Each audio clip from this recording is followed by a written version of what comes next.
Good morning, everyone, and welcome to the warehouse as we introduce the next manager of the Baltimore Orioles, Craig Albernaz.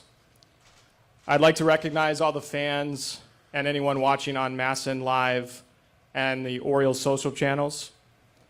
Up here on the dais with us today, we have Orioles President of Baseball Operations and General Manager Mike Elias, Orioles Control Owner David Rubenstein, and the new manager of the Baltimore Orioles, Craig Albernaz.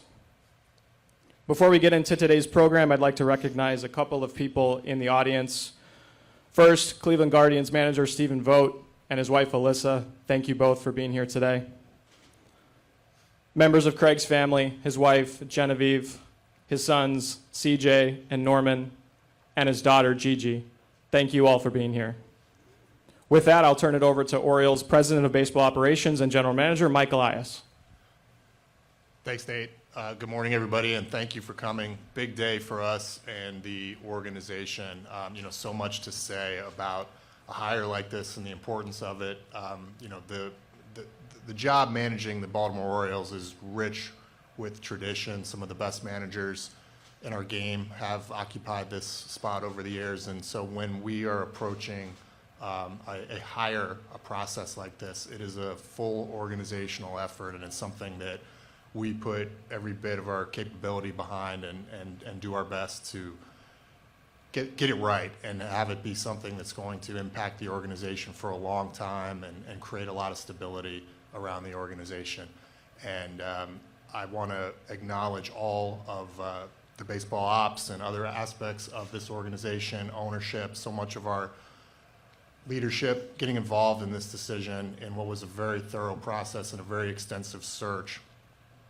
I also want to thank the Cleveland organization, the Guardians, Chris Antonetti, Stephen Vogt. I think it's amazing that you came all the way across country to be a part of this press conference, and the graciousness that they afforded us in giving us time to talk to Craig as we also talk to many other candidates. This is a process that takes several weeks, if not more than that, requires every resource that the department has at its availability, and we are absolutely elated to welcome Craig to the organization. Craig is somebody that's built a very strong coaching career and a reputation as one of the up-and-coming managerial talents, but also overall coaching and player development talents in the sport now for several years. There were many things that attracted us to him in this position. I think a big one is the places that he's worked. I mean, it starts with Cleveland, and the fact that he spent the last 2 seasons very successfully as right-hand man to one of the best managers in the game right now, but also having worked with the Tampa Bay Rays, San Francisco Giants, and Cleveland, demonstrating the ability to transition successfully across those organizations, learn from those organizations, and all the knowledge and skill that he's built up through his catching and playing career, but also minor league manager career, major league coaching career. There's a lot there. We feel that he's ready to hit the ground running. We feel like we have a team that has a really good shot to bounce back next year and be a team that can make the playoffs, but also hopefully make a deep playoff run and in pursuit of a World Series. And I think, and our department thinks, that Craig is the right leader for the next phase of this team and its maturation, but also for the 2026 season and beyond. So we're super excited to introduce him today. We have a lot of work to get to this offseason. He's going to join with the front office in making those moves and assessing how we want to navigate this offseason. But we're already working full steam ahead on our very long agenda of off-season business. So without further ado, and we'll take questions, I would love to present Craig with his first Orioles jersey and hat and turn it over to him.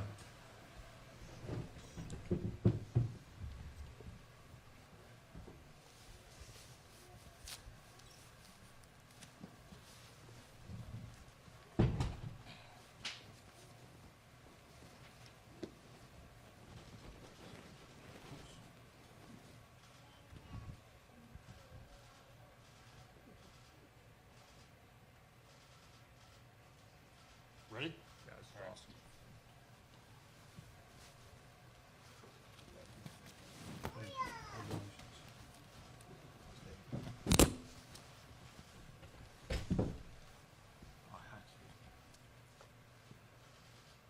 Good sizing, Fred.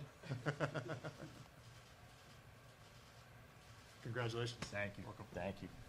Before we get into questions, Craig is going to open with a statement.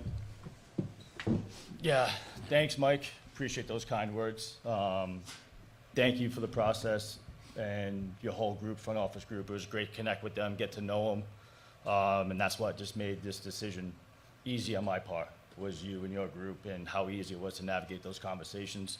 David, thank you for this opportunity, talking with you and obviously Michael Arrighetti as well. Thank you for the opportunity. Also, the Cleveland Guardians for allowing me to even pursue this. Chris Antonetti, Mike Chernoff, Matt Foreman in particular, Stephen Vogt. It's not, I want to get emotional, I'm an emotional guy, but it's not every day you get to work with one of your good friends in this game and share the dugout with them and learn a lot. Learn a lot every step of the way for me to be able to take this job. So, Bodie, thank you. Two-time manager year coming up. I'll plug that for you right now. Obviously, my mom and dad, my sister would not be here with them. You know, my upbringing, the sacrifices they made since I was young in this game of baseball. And obviously, I can't do this without my beautiful wife, Genevieve. As you can hear, my kids, you'll get to know them you get to know them well this year. CJ, Norman, and Gigi, I love you guys and thank you. I'm just excited. This is a dream come true for me.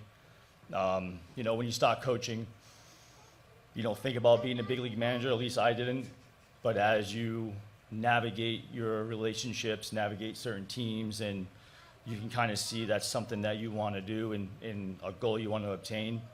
And to do it in such a historic franchise as the Baltimore Orioles, it really is a dream come true. And I just can't wait for the fans to come out, to watch our boys compete, because we're going to play a very exciting brand of baseball. And as Mike alluded to, it's going to be a great bounce back year for this group. And I can't wait. I'm excited. Thank you. At this time, we're going to open it up to questions. If you have questions, just please raise your hand. We'll try to get you a mic. When you introduce yourself, please let Craig know who you are, who you work for, and then who your question is for.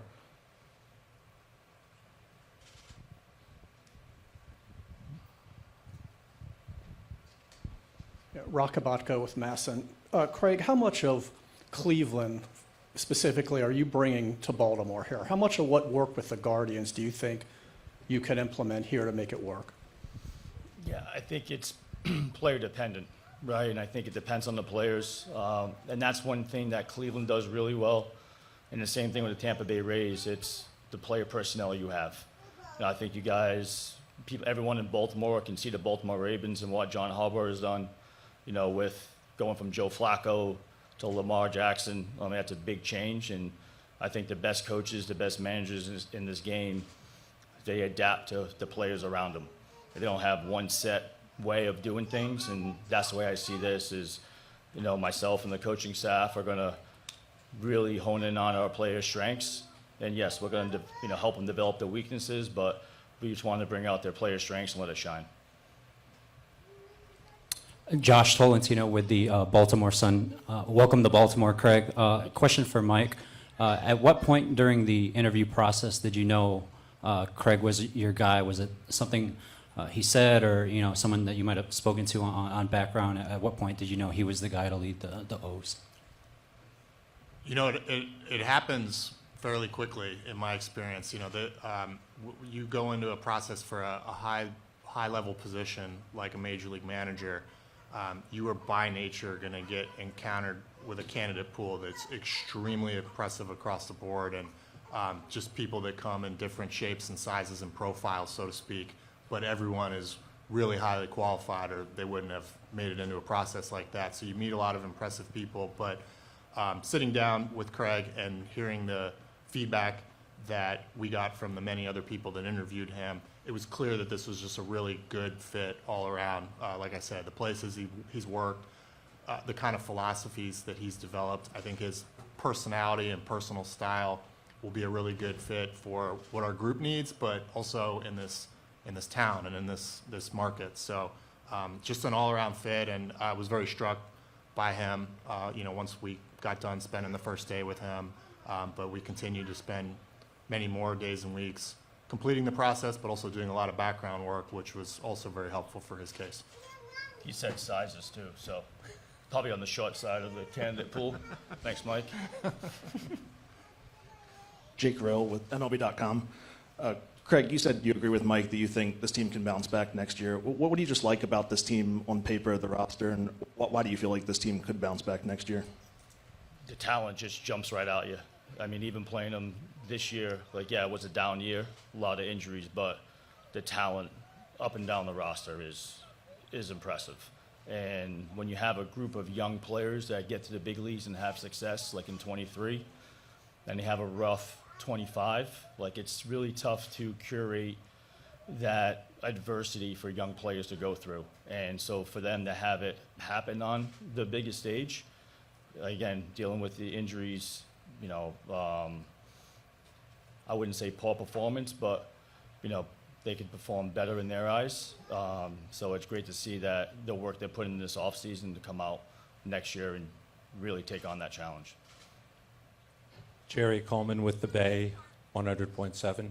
I have a question for Mike and for Mr. Rubenstein. Mike, first of all, in terms of the coaching staff, have you notified people of their position, guys that were with the team, and is Craig going to be allowed to bring in his own staff?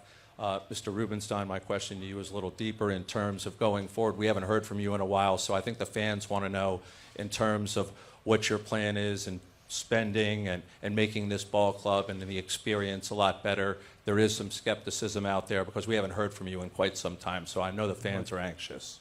I make speeches every day somewhere. I mean, I don't know. People think I'm talking too much usually, but okay, why don't we answer the first question first? To the coaching staff, in the background, there's a lot of activity and work going on that front. Different conversations happening with different returning coaches or coaches that are still in the organization. Not really the time or place to get in all that, but suffice to say there will be alterations to the composition of the staff. That's normal year to year, but also when you have a manager change, we definitely want the ability for him to put his stamp on the staff. I think a big part of our hire and knowing the talent that we're bringing into the organization with a guy like Craig Albernaz is we want him to ply his trade and have an impact in the clubhouse, on the field, with the way that our team prepares, trains, competes. And part of that is choosing some staff members around you. So we're collaborating together on it, but it's something that I want him to be able to shape, and you know, we'll handle that business the next few weeks as best we can. To answer your question, we don't have particular constraints. We're going to try to get the best players we can. Mike is leading that effort, and he's already talked about a number of possibilities with us. But I want to just talk about our new manager. Mike interviewed a number of people, so did I. And from the beginning, when we were talking to people, people said, well, this person you're interviewing is good, but if you can get Craig, you'll really be, you know, fortunate. Everybody kept saying, he's the guy you should get. You may not be lucky enough to get him, but if you can get him, that's the guy you want. So when we talked to him, we realized why everybody said that. He's very impressive. Despite his accent, we think he can learn how to speak Baltimoreese. And we also thought he had, by far, the cutest 2-year-old daughter in Major League Baseball. And she's here, and the star of the show. So, and his great sons as well. So we're really excited to have him here. If you read about his background, he's been a leader everywhere he's ever been. People always say he's a take-charge person who has made every organization he's been at better because he was there. So we were thrilled when he agreed to accept the offer, and we're looking forward to many, many years with him and us. So, you know, we are now going to spend a lot of time seeing what is out there and what other players we can bring to the team and strengthen the team. Last year we had a lot of injuries. I think in Major League Baseball history, virtually nobody had as many players on a roster as we did. I think we had 70 players at one point on that roster. I think the record was like 71 in the history of baseball. So 70 people played on our roster at one point, so that's a lot of injuries. It's not likely we're going to have that again. So if we get a healthy team, and some of the players we're going to add, and the great manager we have, I think we're in pretty good shape. Remember, Toronto was in last place the year before they went to the World Series. They were in last place before they went to the World Series. So you can come back from the bottom, and we expect to do that. Craig, welcome to Baltimore. Matt Wire of the Baltimore Sun. What's the culture that you plan to build here within the clubhouse and your side of the baseball operations, and where do you kind of pull the experience from with working with young players and getting the most out of them? Yeah, the culture is set by the players. Us as a coaching staff, front office, we support the players. You know, at the end of the day, coaches don't play, front office members don't play, the players play in between the lines. It's all about the boys, and that's something that will drive that culture is the players in that clubhouse, and we're going to be there to support them every step of the way. You know, I'm a firm believer in leadership comes in different ways and styles. You don't have to be a veteran to be a leader. You could be a young guy, and everyone leads by example or leads in their own way. And so it's up to me to figure out how each player ticks, get to know them, and then allow them to go out and play carefree baseball. Hi, Craig. Kyle Goon with the Baltimore Banner. Welcome to Baltimore. Thank you. 2 questions about your approach. I know this is hopefully not too sprawling, but what is your approach to analytics and data that's going to be offered to you by analytics staffers? And it's been almost a decade, or I think more than a decade, since the Orioles' last playoff win, even though they've had some very successful regular seasons. What, in your view, is the most important component to a successful playoff team? Yeah. The first question is, I love the information. I want all the information. It's those data points have been available for years now, like batting average, ERA, that's all data points. But now, you can now get a little bit granular and, there's better information. And me and my coaching staff, we're going to want that information. But it's only a piece of the puzzle. I talk about it in, you're trying to place good bets on the field. Those numbers, those data points help you place those bets, but it's not 100% certainty. At the end of the day, the players go out and play, like I talked about before. So it's equipping them with the right information at the right time that's digestible, but also getting the players' feedback and listening to your players. Because certain things might not land for the player, or, there's other aspects of the game that's going on with the player, and that's why you have to know the player. So analytics is just a piece of how we're going to go about our business in the clubhouse and on the field. To your second point, baseball's hard. It's such a hard game, and there's no level above this. Some players should get called up to the next level, but there's no level above this. So, like David alluded to with the Blue Jays, you just don't know. And that's the beauty of baseball. You can have, a 162-game season is the toughest thing to navigate in sports. Even the Dodgers this year, they spent all that money. Yes, they won the World Series, but it was a grind for them to get there. It wasn't a cakewalk through the 162-game season. So for us, it's just taking one day at a time, try to win today, and have our players get better each day. And then when we look up at 162, hopefully we punch our ticket into the playoffs, and then anything can happen. Hey, Andy Kuska from the Baltimore Banner. Nice to meet you and welcome. Hey, Andy. Yeah. I'm curious, you said you want this team to play a very exciting brand of baseball. Can you dive into what the offensive philosophy is for your club? Obviously, it's going to be dictated a little bit by players and coaching staff, but how do you envision that looking? Yeah, I think if you watch the game of baseball, you have to have a diverse offense. I think anyone would want any of their teams to go out and hit 10 home runs a night. You can sign me up for that, but like I said, this is a hard game. So for us, we have to be a diverse offense. We have to do the little things right.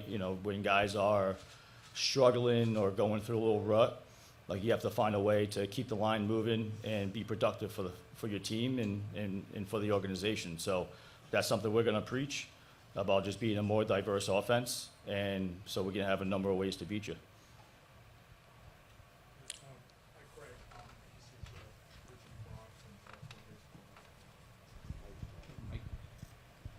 Swap mics. Hi, Craig. I'm Andy, Rich. good team player. Nice job, man. I'm Rich Dubrow from BaltimoreBaseball.com.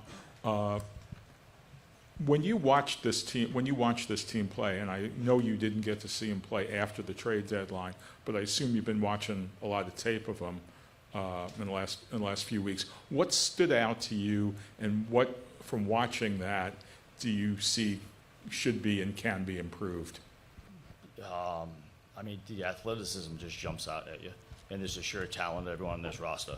And, you know, like I said previously, I think it was a tough year for a lot of those guys, and went through some adversity. So, you know, these guys bouncing back, like they're going to have a little chip on the shoulder, and it's already going into the offseason with the way these guys are working.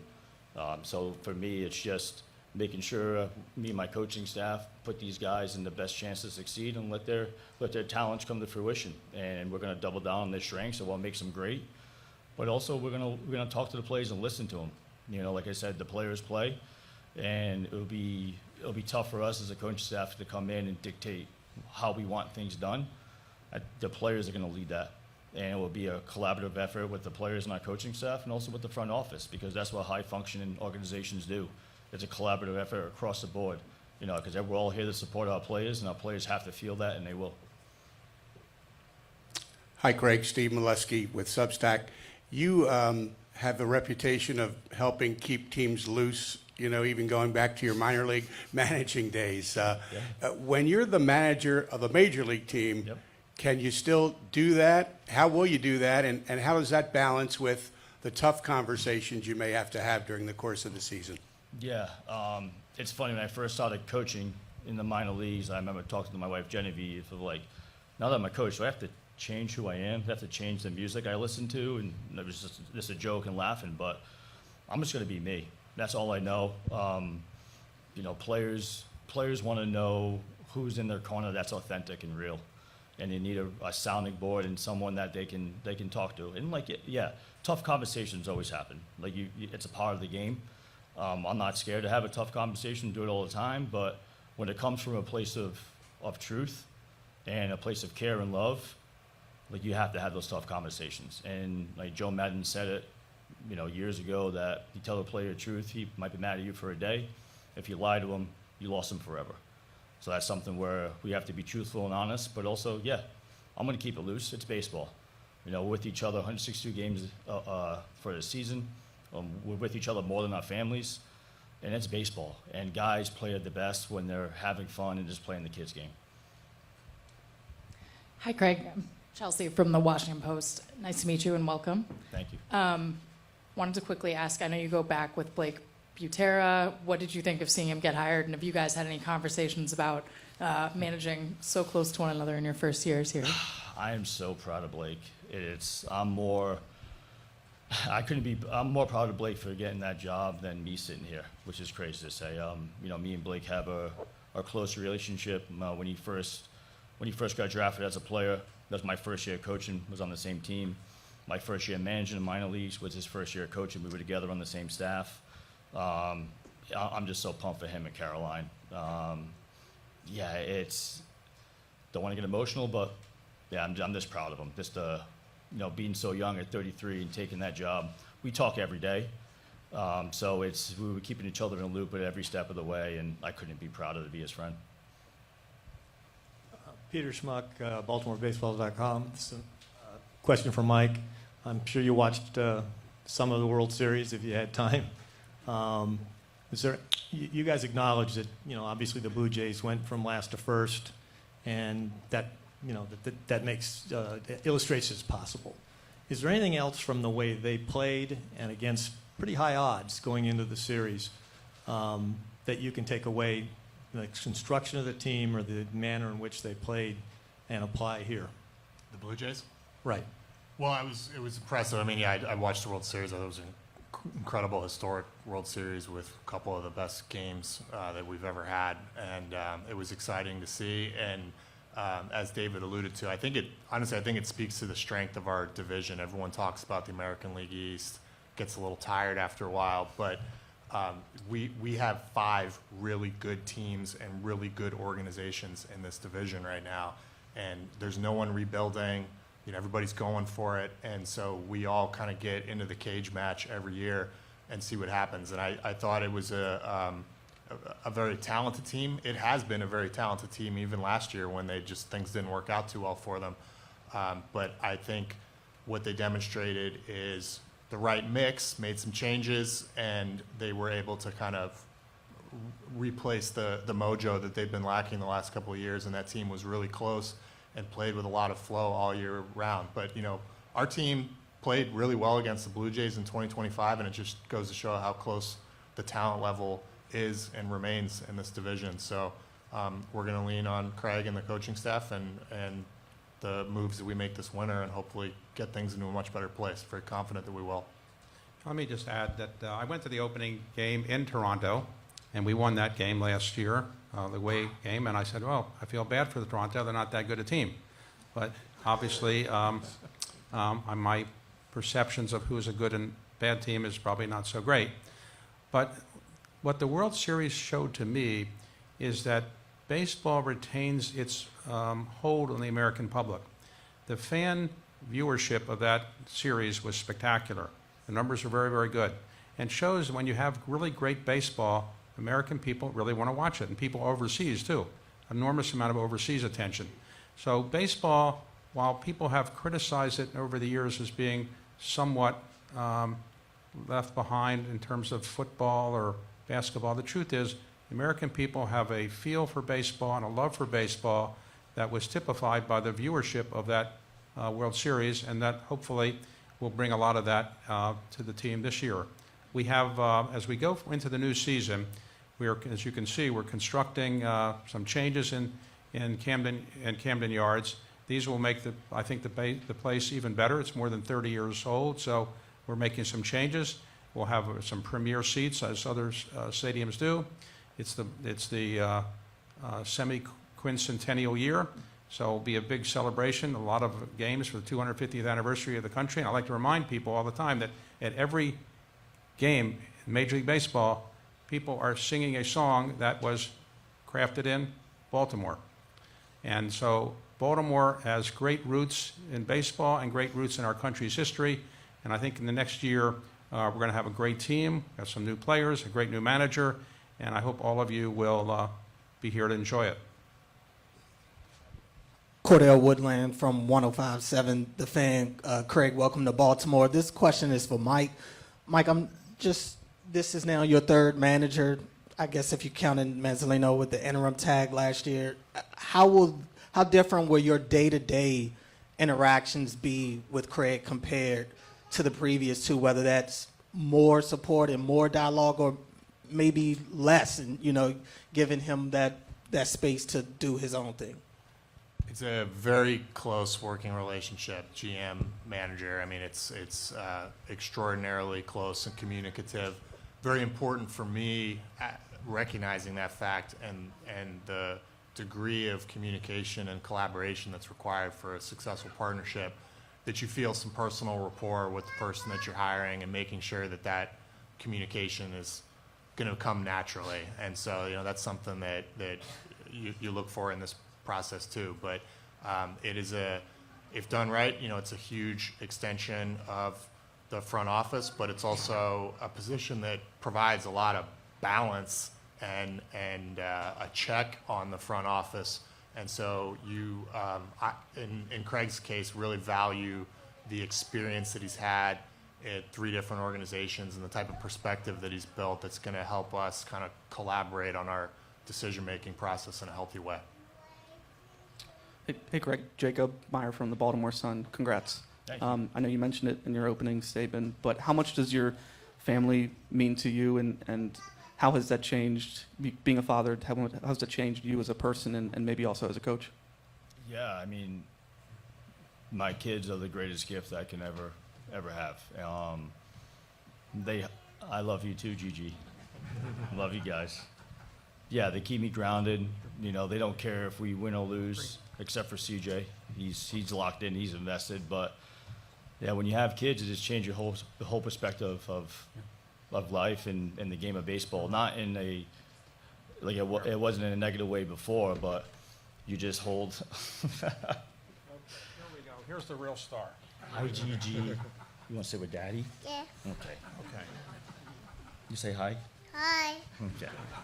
But yeah, it makes life so much more enjoyable, and having them around the field. They'll be around a lot, so get used to it. yeah, they like to be hitting the cage and stuff. So it's just great. Thank you. And then obviously my wife Genevieve, I don't know how she does it with 3 kids when I'm doing this. So she's a real rock star of the family. Hi, Greg. Britt Giroli with The Athletic. Congratulations. Thank you. You were involved in previous years' processes with Chicago and Miami.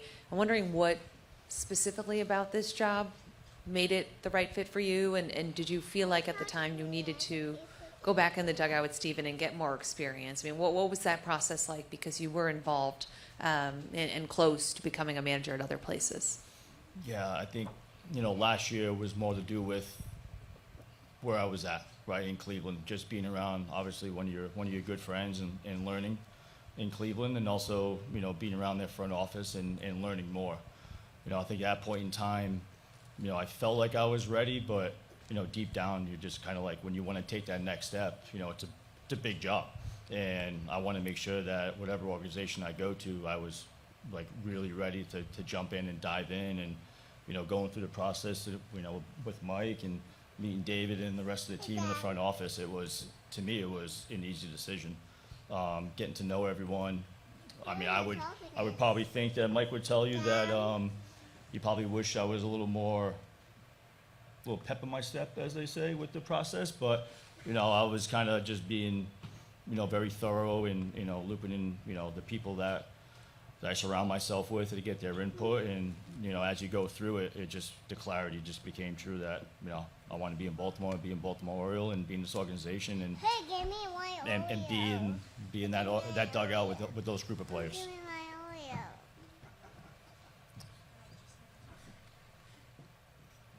Thanks, CJ. Hi, Craig. Over here, Pete Gilbert with WBIL TV. Welcome, and Gigi, of course, welcome as well. Hi, Gigi. Say hi. Right here. Oh, thank you. As a non-MLB player, it's not obviously new to be a manager in that role, but what have you learned about having not gotten to the big leagues, but dealing with the best athletes in the world and getting them to listen to you in that relationship and building with that? What have you learned about doing that? Yeah, players just want to be coached, and that's what I learned. Players just want to get better, even if they play. The reason why guys play 10 years in the big leagues is because they continually get better. And for me, and players just want to know that you have their right interests in mind, and to get them better. There's no ulterior motives. All players want to make as much money as they can, and they want coaches in their corner, people in their corner that can help them do that. And also, by turn, it helps them, helps the team they're with win a lot of games. And players see through when you're being fake. So you have to be a truth teller. You have to be authentic to yourself. And that's something that I pride myself on ever since I first started coaching, and that's something that's never going to change. And I would point out that we had another manager who's in the Hall of Fame who never played in the major leagues, named Earl Weaver. And Earl Weaver was also not a tall person. He's actually shorter than our new manager. You said it. Right, he was 2 inches. Post them up, David. Yeah, he was 2 inches shorter. Yeah. So being under 6 feet and not having played in the major leagues is not a big problem. Craig, John Muley with the Baltimore Banner, welcome. You've mentioned a couple times listening to the players and taking their feedback. If you've had a chance to speak to some of the players on this roster, what has their message and what they feel like they need from you going to be? And if you haven't had a chance to really get to know them at the level you want, what is the plan to do that? Yeah, I think I talked about 6, 7 of the players. Thought my kids put me up to it. No, I think I've probably reached out to like 6, 7 of them, to be honest with you. And it's just to get to know them, obviously introduce myself and get to know who they are. And come to find out, a couple of our guys either have fiancés or wives with the 2 first names.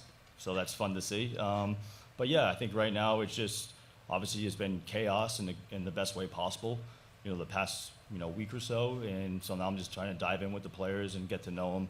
We haven't really shared too much about, what's going to take place on the field in spring training. And like I said, just try to get to know them, get to know how they tick, and then we can kind of dive in as the offseason moves along. Nick Testoni, WBAL Radio, over here, Craig. Congratulations. Thank you.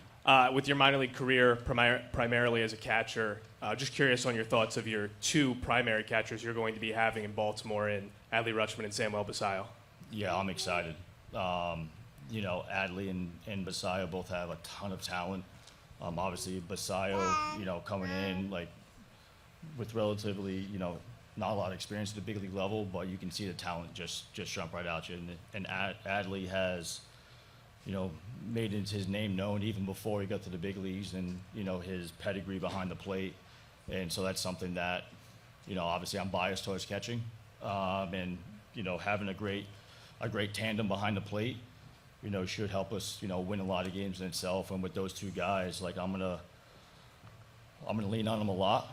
I'm gonna give them a lot of information as far as how to help lead this team, our pitching staff, and you know, and also hold the coaches accountable. You know, because a high-functioning team, those catchers are involved in a lot of the processes, and you want to get a lot of their feedback. And that's something that I'm going to really lean on them throughout the course of the year. Hey, Craig. Luke Jones, WNST. Welcome.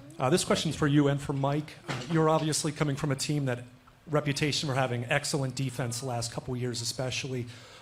In your conversations and going through this process, how much was defense talked about? I mean, you alluded to the athleticism of the players, but at least with some of the public-facing metrics, defensively, this club hasn't been as good the last couple of years. How much of a priority is defense and improving that here? Yeah, I think in any baseball team, defense should be a priority. You know, ball security, making the right decisions, you know, first and third defense. I mean, if you watch the World Series game, especially Game 7, there was a lot of, you know, baseball plays that happened. And if you don't take pride in those aspects of the game, you know, that's how you lose that game. And like that comes with PFPs, controlling the running game, all that little stuff. That's something that we're going to be doing a lot of in spring training, because these guys are so talented. They're going to work religiously with our hitting coaches, you know, and our pitchers are going to work on their shapes. But when it comes to the baseball side of things, that's something that you can control as a player and as a coaching staff, and that's something that's going to be at the forefront. Craig, Stan Charles with Press Box. David mentioned Earl Weaver, and Earl's autobiography was entitled, "It's What You Learn After You Know It All That Counts," and he was a big believer in that as a mantra. Does that resonate with you at all? Yeah, because I don't know it all. I know for a fact that I am by far not the smartest person in baseball, and that's why I like to lean on everyone around me. Coaching staff, players, front office, you know, everyone has an input, everyone has a say in kind of what we do on the field. And I need all that input from me and that feedback, because sometimes you get a little too close to the action and your views get a little jaded, and you need the checks and balances of either, like I said, the coaching staff or front office members as well, to kind of, you know, keep the main thing, and that's something I'm really going to rely on, is that collaborative effort. Hi, Craig. Morgan Atsit with Fox 45. Welcome. Congrats. You've talked about what the roster talent currently has. We know it will be evolving. What are some of the wish list needs you would like to see for your roster when you do see them in February and March? Yeah, whatever Mike wants to cook up. That's what Mike does best, go out in the offseason and cook. No, I trust Mike. I trust his group. For me, as a manager of the team, it's all about who the players are in the clubhouse. You know, I'm not going to, you know, talk about who we should get. That's not my job. That's Mike's job. He's pretty good at it. Actually, really good at it. Please, Mike? Yep. Okay. But no, like my job is just the players in the clubhouse. So, you know, whoever's in there, we're going to pour into them and get the most out of them. Josh Tolentino again with the Baltimore Sun. This question's for David. Late.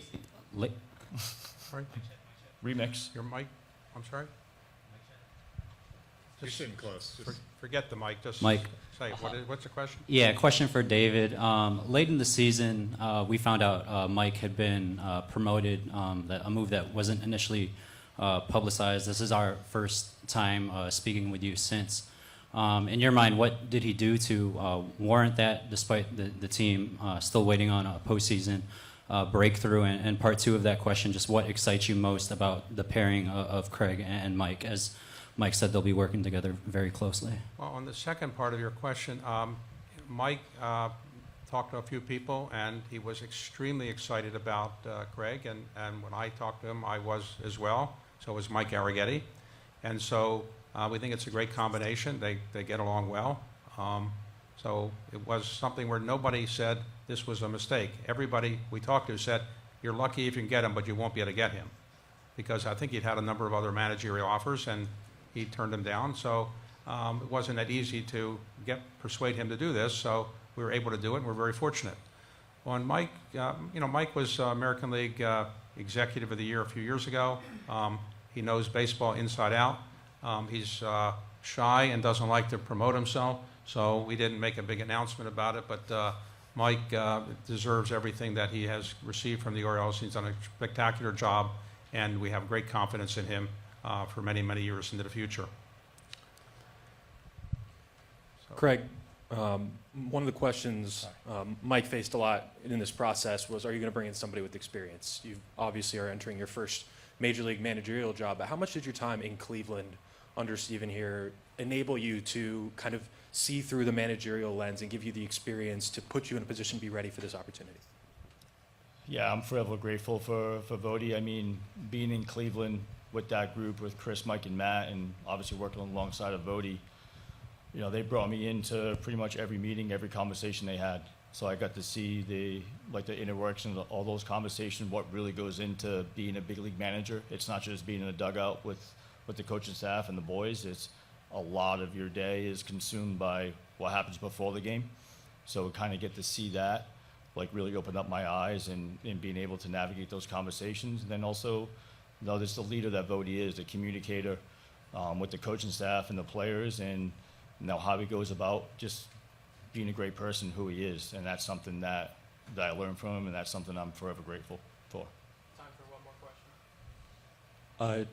Jerry Coleman from over at the Be More Baseball podcast in the Bay. It's for you, Mr. Rubenstein. After referencing the World Series and what the Blue Jays were able to accomplish going from last to first, and also what the Dodgers did, a lot of talk about spending. These are two of the top five, I think, spending in all of baseball. Does that mean that's what the Orioles have to do in your mind? I know you've referenced a salary cap in the past because it just feels like that's the way baseball is headed. Well, there's no doubt that a lot of attention has been paid to that. We have the resources to acquire the players that we need to make the team work. So we don't have particular financial constraints. We have an investor group that's pretty deep-pocketed, and so we're able to do what we need to do. And so we will do that. Mike has a lot of authority to go out and find the best players that we can get. And of course, it's not always the case that the highest payroll wins. Clearly, the last couple of years that's probably been the case, but that's not always the case.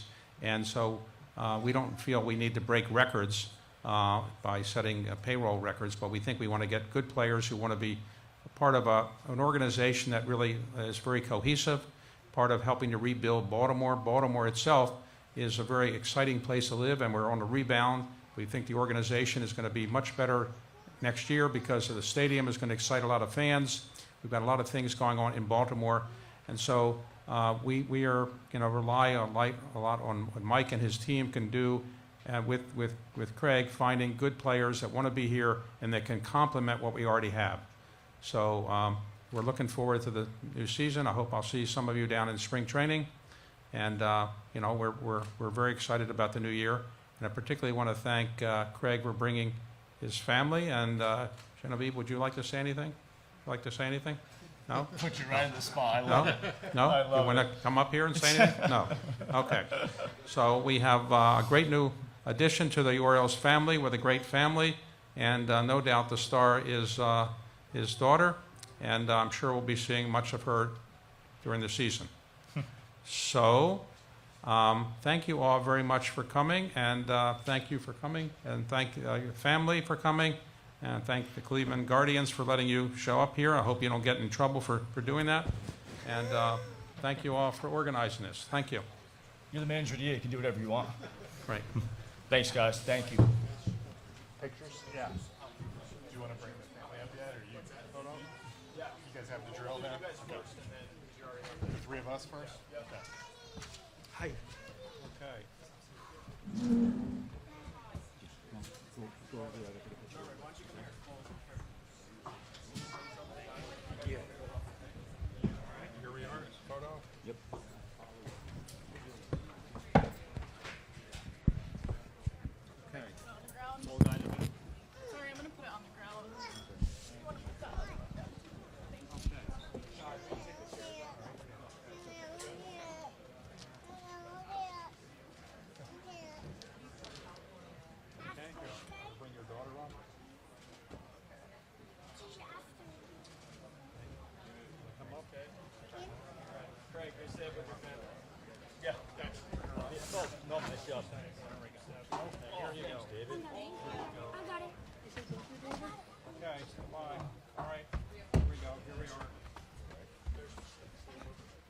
Wait for mommy. Come on, Doma, come in the front over here. No, not good. What's that?